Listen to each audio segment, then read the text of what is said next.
ফিতরা আদায়ের সঠিক নিয়ম জানতে চাই। জাকাতের টাকা কাউকে না বলে দেওয়া জায়েজ হবে কিনা? ফিতরা আদায়ের সঠিক সময় জানতে চাই।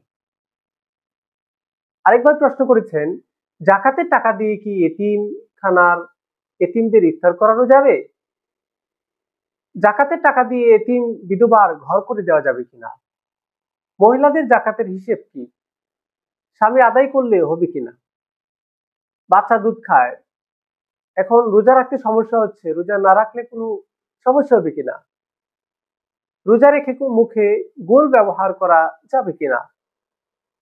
ছোট বাচ্চা রেখে 20 রাকাত তারাবি পড়তে কষ্ট হয়, পড়তে পারি না, এর চেয়ে কম পড়া যাবে কিনা? শ্বশুরের হাত পা টিপে দেওয়া যাবে কিনা? সুপ্রিয় দর্শক, আজকে আমরা এই প্রশ্নগুলোর উত্তর নিয়ে কথা বলবো। প্রথম নাম্বার প্রশ্ন যে ভাই প্রশ্ন করেছেন, ফিতরা আদায়ের সঠিক নিয়ম কি? ফিতরা রমজানুল কারিমে যাদের উপর শাওয়াল মাসের চাঁদ দেখার অর্থাৎ ঈদের দিন সুফি সাদিকের পর থেকে কারো কাছে যদি এই দিন ঈদের দিন কারো কাছে যদি নিসাব পরিমাণ সম্পদের মালিক হয়, তাহলে তার উপর সদকাতুল ফিতর ওয়াজিব। এখন এই সদকাতুল ফিতরের পরিমাণ নিয়ে নিসাবে মালিক যেটা, সেটার পরিমাণটা আপনারা জেনে নেবেন। সেটা সর্বনিম্ন যে হিসাব রূপার ট্রেডিশনাল সিলভারের হিসাব দিয়ে আপনারা জাকাতের নিসাব দেখে নেবেন, তারপরে আপনারা ফিতরা আদায় করবেন। এখন প্রশ্ন হলো, ফিতরা আদায় যে করবো আমরা কি দিয়ে ফিতরা আদায় করব? ফিতরার হিসাবটা হচ্ছে, কেউ যদি গম, আটা, ময়দা, ছাতু এগুলো দিয়ে করতে চায়, তাহলে তাকে অর্ধসা 1 কেজি 650 গ্রাম তাকে পরিমাণ দিতে হবে। এই পরিমাণ গম, আটা, ময়দা এগুলো দিতে পারবেন। আর এর চেয়ে বর্তমান জমানার সাথে আপনি হিসেব করলে এই মানুষের খাবারের থেকে টাকা পয়সার চাহিদা অনেক বেশি থাকে, তার চিকিৎসার জন্য, তার বিভিন্ন সমস্যার জন্য অনেক টাকা পয়সা দরকার হয়। আপনারা তাহলে খাবার না দিয়ে টাকা পয়সা দিলে খাবার প্রয়োজনে ওনারা কিনে নিতে পারবে। খাবারও দেওয়া যাবে, গম, ময়দা, আটা এগুলোও দেওয়া যাবে, অথবা এগুলোর সমপরিমাণ মূল্য আপনারা দিতে পারবেন। আবার যেগুলো আছে খেজুর, কিশমিশ এগুলোর এক সার কথা বলা হয়েছে। এক সা সেটা প্রায় 3 কেজি, প্রায় 300 গ্রাম, 3 কেজি 300 গ্রামের মতো হয়। তাহলে আপনারা যারা ধনী আছেন, যাদের স্বাবলম্ব আছে দেওয়ার মতো, যারা আপনারা স্বাবলম্বী বেশি দিতে পারবেন মানুষকে, তারা আপনারা খেজুরের দামে অথবা কিশমিশের দামে আপনারা তাদেরকে দিবেন। তাহলে গরিবকে একটু টাকাটা বেশি দেওয়া যায়। তাহলে আমরা আমরা যদি সর্বনিম্ন গম এগুলোর মূল্য দিয়েও দিতে পারবো, অথবা ভালো খেজুর, পনির, কিশমিশ এগুলোর দামেও আমরা ফিতরা দিতে পারবো। ওই জিনিসগুলোও দেওয়া যাবে, অথবা এর সমপরিমাণ টাকাও দেওয়া যাবে। আপনারা বর্তমান বাজার অনুসারে নিজেরা হিসাব করেও নিতে পারেন, অথবা ইসলামিক ফাউন্ডেশন একটা নির্ধারণ করে দেয়, সেটাও দিতে পারেন। যেমন বর্তমান গমের মূল্য হচ্ছে কত, 45 টাকা কেজি। এই হিসেবে হিসাব করলে প্রায় 65-70 টাকার মতো আসবে, যে সর্বনিম্ন ফিতরা যেটা আসার কথা। আর ইসলামিক ফাউন্ডেশন সর্বনিম্ন আমাদের একটু মোটামুটি একটু বেশি পরিমাণে নির্ধারণ করে দেয়, ভালো জিনিস যেন দেওয়া হয়, যে একেবারে সর্বোচ্চ ভালো দামের জিনিসটার মূল্য নির্ধারণ করে একটু একেবারে যেন গরিবের হকটা কম না হয়, এই জন্য একটু বেশি নির্ধারণ করে দেয়। ইসলামিক ফাউন্ডেশন 2025 এবছর ফিতরা নির্ধারণ করে দিয়েছে 110 টাকা সর্বনিম্ন। তাহলে আপনারা ইসলামিক ফাউন্ডেশনের এটাও দিতে পারেন, অথবা আপনাদের যার যার এলাকার বর্তমান বাজার মূল্য অনুসারেও আপনারা ফিতরা আদায় করতে পারবেন। আশা করি উত্তরটা ভাই পেয়েছেন। তারপরে প্রশ্ন, জাকাতের টাকা কাউকে না বলে দেওয়া জায়েজ হবে কিনা?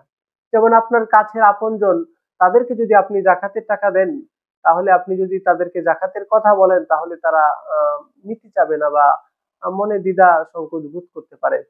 আপনি তাদেরকে জাকাতের টাকা দিচ্ছেন, তাদেরকে জানানোর দরকার নেই, আপনি দেওয়ার সময় আপনি নিয়ত করলেই আপনার জাকাত আদায় হয়ে যাবে। তারপরে ফিতরা আদায়ের সঠিক সময় জানতে চাই। ফিতরা আদায়ের সঠিক সময় হচ্ছে পবিত্র ঈদুল ফিতরের দিন ঈদগাহে যাওয়ার পূর্বে। ঈদগাহে যাওয়ার পূর্বেই আপনাকে ফিতরা আদায় করতে হবে। ঈদগাহে যাওয়ার পরে যদি আপনি ফিতরা আদায় করেন তাহলে সেটা নরমাল দান সৎকার সব হবে, সেটা আর ফিতরা থাকে না, হাদিসে আছে। এই জন্য আপনারা আহ, সঠিক সময়ে কিন্তু ফিতরাটা আদায় করবেন ঈদগাহে যাওয়ার পূর্বে। এখন ঈদগাহে যাওয়ার পূর্বে কেউ যদি দিতে সমস্যা হয়, কারো সময় না থাকে, এই জন্য প্রয়োজনে আপনারা আগে দিয়ে দিতে পারবেন। আপনারা আগে দিয়ে দিলে তাদের প্রয়োজনীয় চাহিদা তারা পূরণ করতে পারবে। তারপরে প্রশ্ন, জাকাতের টাকা দিয়ে এতিমখানা আর এতিমদের ইফতার করানো যাবে কিনা? এতিমখানার ইফতার সেটা এতিম হলেই যে সে জাকাতের টাকা খেতে পারবে এরকম নয়। যার এতিম কিন্তু স্বাবলম্বী, তাহলে সে তো জাকাতের টাকা খেতে পারবে না। এজন্য এতিমখানার সব এতিম কিন্তু জাকাতের টাকা খাওয়ার যোগ্য নয়। এজন্য সব এতিমকে, যে যার সামর্থ্য রয়েছে এরকম এতিমকে আপনারা জাকাতের টাকা খাওয়াবেন কেন? সে তো যদি স্বাবলম্বী হয়। এই জন্য গণহারে জাকাতের টাকা দিয়ে ইফতার করানো উচিত নয়। আপনি এতিমকে ইফতারের আহ, জন্য টাকা দিবেন না, আপনি জাকাতের টাকা তাকে মালিক বানিয়ে দিবেন। প্রয়োজনে তার যদি ইফতারের দরকার থাকে আপনি তার থেকে টাকা নিয়ে তারপরে আপনি ইফতারের ব্যবস্থা করতে পারবেন, সেটা জায়েজ আছে, সেটা কোনো সমস্যা হবে না। আশা করি বুঝতে পেরেছেন। তারপরে মহিলাদের জাকাতের হিসাব কি? আবার যদি মহিলাদের উপর জাকাত ফরজ হয়ে যায়, সেটা কি স্বামী আদায় করে দিতে পারবে? মহিলাদের জাকাতের হিসাব যদি কারো কাছে অনলি সোনা থাকে তাহলে সেটা হচ্ছে 7.5 ভরি স্বর্ণ হিসাব হবে। আর যদি কারো কাছে শুধু রূপা থাকে তাহলে শুধু রূপার হিসাব 52.5 ভরি রূপার হিসাব হবে। কারো কাছে যদি স্বর্ণ, রূপা অথবা টাকা পয়সা অথবা অন্য আরো কোনো ব্যবসায়িক পণ্য, ব্যবসায়িক মূলধন, কোনো প্রোডাক্ট এগুলো থাকে, তাহলে তাকে কিন্তু আর স্বর্ণের হিসাবে বা রূপার হিসাবে থাকবে না। তখন তার সমুদয় সম্পদ টাকায় হিসাব করতে হবে। সমুদয় সম্পদ যদি টাকায় হিসাব করে নিসাব পরিমাণ সম্পদের মালিক সে হয় তাহলে তার উপর জাকাত আদায় করা ফরজ। তাহলে সেই জাকাতের টাকা তাকে আদায় করা তার উপর ফরজ, স্বামীর উপর ফরজ নয়। সেটা যার টাকা তার আদায় করা ফরজ। এখন কারো স্বামী যদি স্বেচ্ছায় টাকা দিয়ে দেয় তাকে, তা আদায় করে দেয়, তাহলে তো ভালো। আর যদি কোনো স্বামী না দেয় তাহলে তার স্বামীর কোনো অপরাধ হবে না, স্বামীর উপর এটা দিতে স্বামী বাধ্য নয়। এই বিষয়টা আমরা আলোচনা করলাম।